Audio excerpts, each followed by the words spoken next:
Good afternoon. I'm Kevin Briscoe, Communications Manager for Vet Jobs and Military Spouse Jobs, the next generation in job placement and training for service members, veterans, and their families. Vet Jobs and Military Spouse Jobs are powered by our legacy organizations, Corporate America Supports You and Military Spouse Corporate Career Network. And while these new names may take some time getting used to, they better reflect who we are and what we do. With that, welcome to Trailblazers Network, one of two channels, the other being Founders Friday, where we highlight some of the bright lights within our great military community. Each second Wednesday of the month, our president and founder, Deb Pluppel, will have in-depth conversations with influencers who offer insights and resources to service members, vets, and their families. Founders Friday will continue to be on the third Friday of the month. Now, today's guest is Janet Sanchez, president and founder of Hispanic Military Spouses USA, which sounds so much better in Spanish, but I didn't want to mess it up. So with that, I'm going to turn it over to Deb, and she will intro and begin the interview with Janet. Hey, Deb. Hi, Kevin. How are you? Hi, Janet. Thanks. Hi. Nice to see everyone. Well, Thank you for inviting me. Oh, absolutely. Janet, you know, MSCCN and Military Spouse Jobs, we have the earned reputation of associating our mission with only the best of the best. We don't apologize for vetting organizations and people and holding their feet to the fire when it comes to their metrics and their impact and their transparency. This is why I personally and professionally thank you, Janet, for being a part of our program today. We are delighted to have you as founder and president of Hispanic Military Spouses USA Armed Forces. Could you say that in your beautiful Spanish? First of all, thank you so much for inviting me, Deb. It's an honor to be here with you guys and share a little bit about us. And our organization is called Esposas Militares Hispanas. Now, Janet, you were raised in Puerto Rico. And tell us what your experience has been like during the last 23 years as an Army spouse. Oh, wow. Yes, I was born and raised in Puerto Rico. My family's still up there, I mean, down there. And then my mom, my dad, and my aunts and uncles. And I came to the USA in 1992 for college. And then I went back to Puerto Rico, and then I joined the military, and that's how I met my husband. And the learning is, I think, to talk about a learning experience in the United States is a day by day. I think I learn something new every day, and I live my life in a positive way. So one day at a time, and that helps me grow as a person and as a professional, and it helps me build the person that I am today. Well, Janet, I love the fact because you are joyful, and I think that joy attracts joy. And I would say that 12 years ago, you started this wonderful nonprofit, and everybody always asks of me, it's funny, the first question they asked of me is why I started the MSCCN. And then we discover in that answering of the why, Janet, we get to know that person, because founders and presidents of their own organizations, they don't like to talk about themselves. They'll talk about the organization all day long. So this is my sneaky way of saying, Janet, tell us about yourself in guise of the question of why did you start your nonprofit? I started this nonprofit. First of all, it was not a mistake. Let's just put it like that. We started with a group of 10 military spouses. I was stationed at Fort Knox. We used to go out together and drop the kids off school, support each other, but I was constantly translating. And then somebody told me about Facebook, and I thought it was just for college students. And I decided to, that was in 2007, I decided to open a small group on Facebook just for us, for those 10 spouses that were friends, so we can stay in touch and keep communicating. And then I can translate stuff and leave it there for them. But then the word of mouth kept growing and kept going. And then it became what we are today. So we have grown organically, and every day new military spouses joined, males and females joined our our groups on Facebook. And years after that, we decided to become a nonprofit because it was easier for us then to have more resources and to reach more and to collaborate with other organizations to better support our military families with language barriers. Janet, correct me if I'm wrong. I know that MSCC and military spouse jobs, we serve proudly the Hispanic community inside our military community. What I didn't know, and this is shocking to me to this day, is that 16% of our active duty military, 16%, is that right? 16%. Yes. Yeah.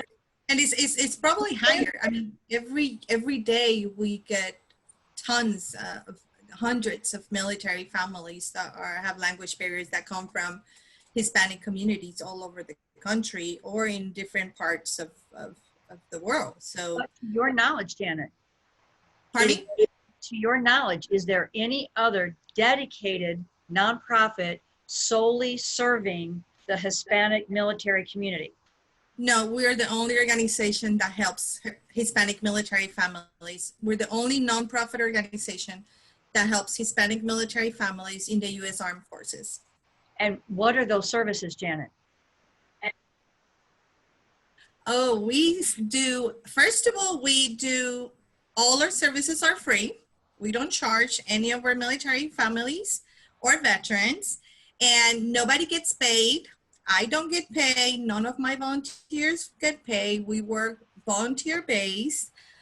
We offer English classes.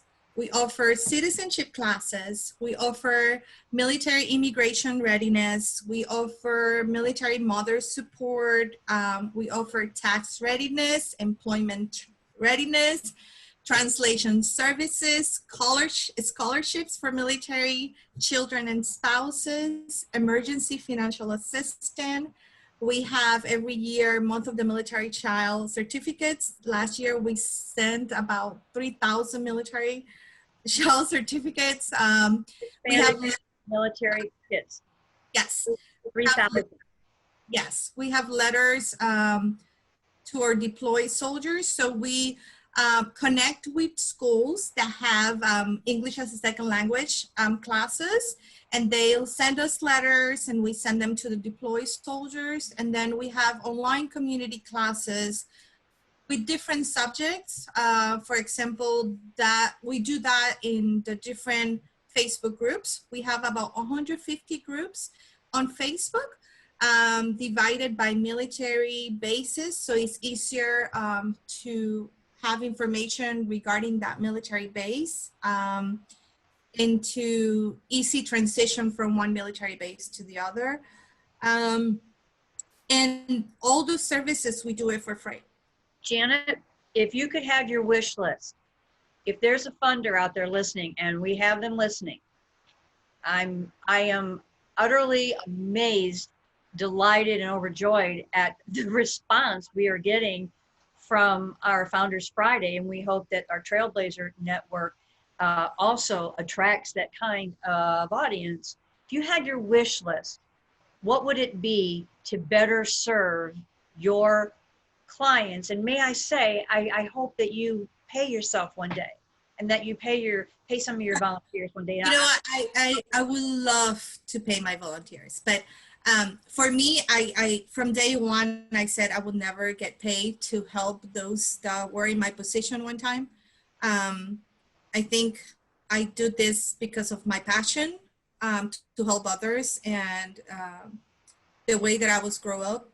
And I think from day one, I said I will never get paid on my military family's back, but I would love to have be economically stable so we can convert our volunteer positions to paid positions, because they work very hard to support thousands and thousands of military spouses all over the world.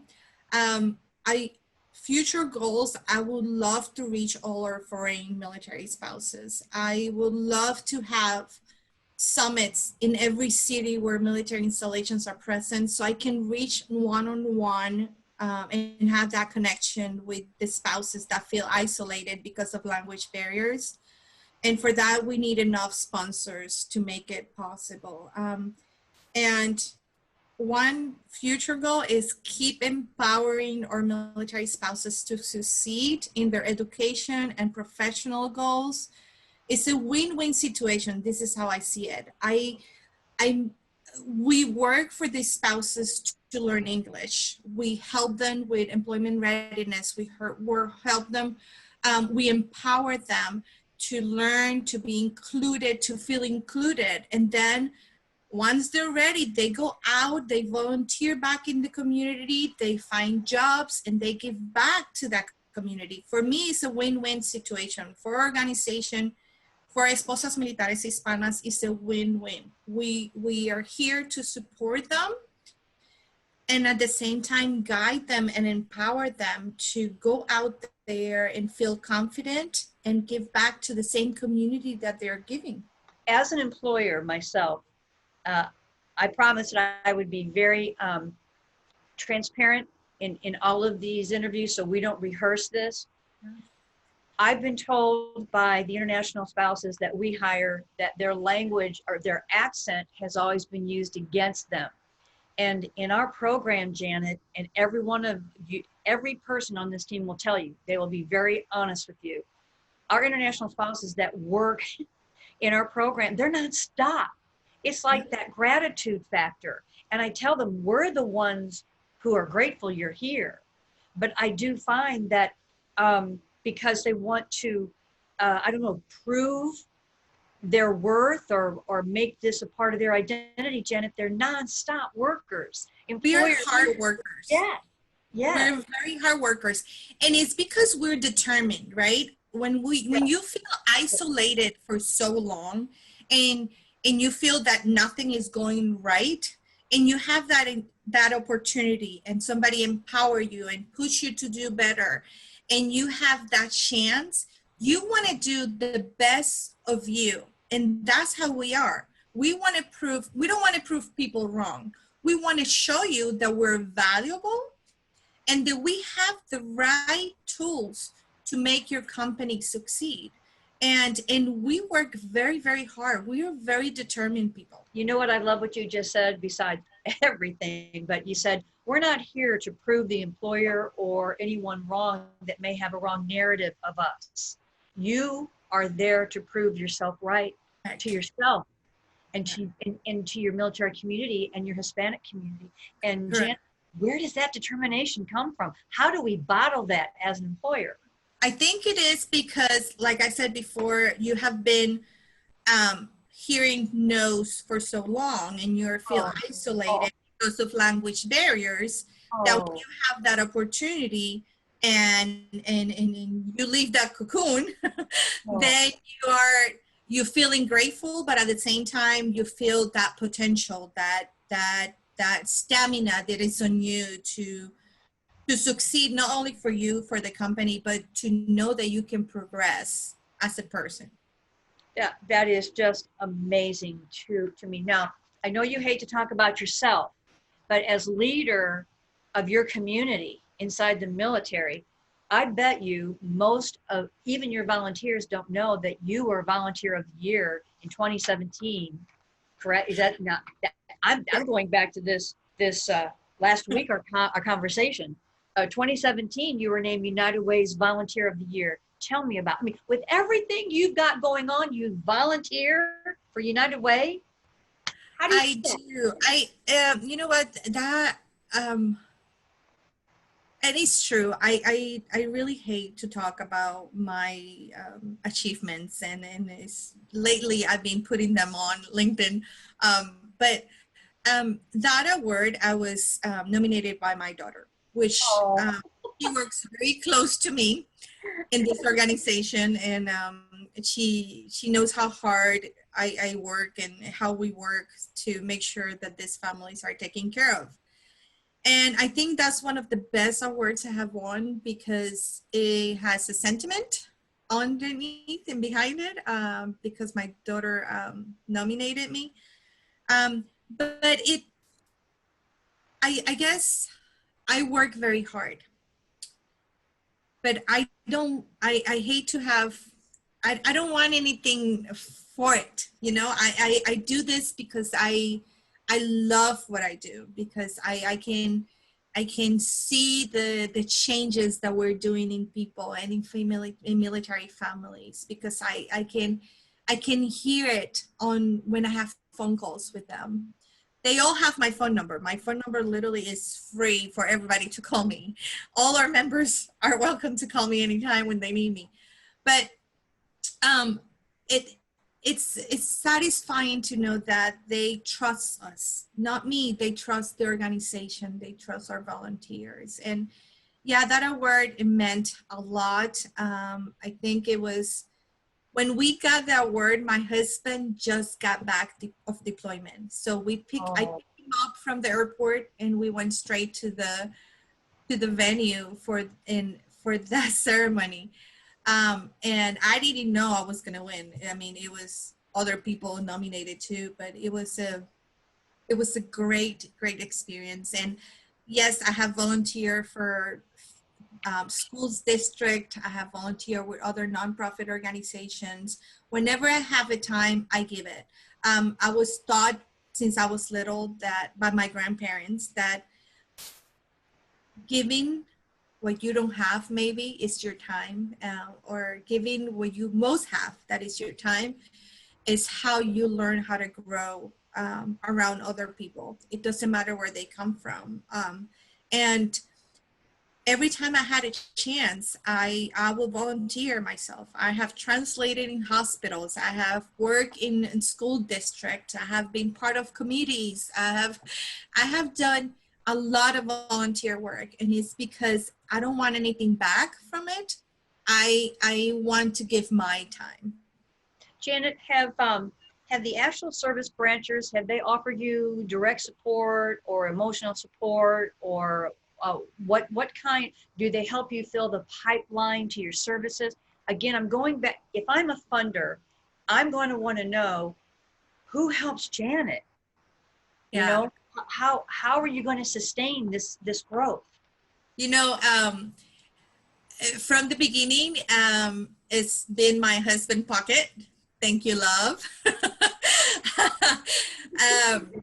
And you know, he believes in what we do, so he has in mind. We do a lot of fundraisers to get the monetary need to continue to this with this passion and this nonprofit. And we do fill out grants, and we're based on donations. So last grant that we had, it was thanks to Facebook. We were chosen from thousands and thousands of people as one of the nonprofits that they pick. They pick only 150, and it was about 6,000 applications, and we were chosen. Well, thank you, Facebook. Yes, thank you, Facebook. And thanks to them, we did the summits last year, and we got to go to 6 different cities and have events with military spouses with language barriers in those cities. So it's been a small step, little by little, but big steps. Yeah, well, big things. We have big steps, but in case of monetarily or funds, it's been a slow grow. But we continue to serve the military family. So as long as we can continue to serve them, then we're okay. Janet, talk to me about your feelings on diversity in the workplace in particular. You know, diversity is what you have, and inclusion is what you do, right? So I think they go side by side, and diversity is in all of us. It doesn't matter where you come from, what language you speak. It's in belonging to something. And I think we all belong to this community. So we all surrounded by military. So our diversity is people from different parts of the world that belong to this military community, but we should all be included because we have one main purpose, and is the military. So do we have inclusion in the military? No, we don't. Are we diverse? Very diverse. Is there discrimination in the military? Yes, every day. I have had been discriminated many times while in the military, outside the military, while in this organization. Well, we try to offer services for our military families. I have felt it all, and I think my volunteers too, but it's the way that you respond to those comments or to those issues, right? So I tell my volunteers all the time, it's when you feel discriminated or when you feel that you're not included, that's the time for you to use your education. And we have to educate people. And you have to teach people the right way. You don't need to argue, educate them, and transform that moment in a positive way, even though you're dying outside. Transform that situation immediately, not through argument, but through education. Correct. And I have found that a job gives you identity too. So I'm hoping that with all the education and all of the things that Hispanic military applicants bring to the corporate table. Correct.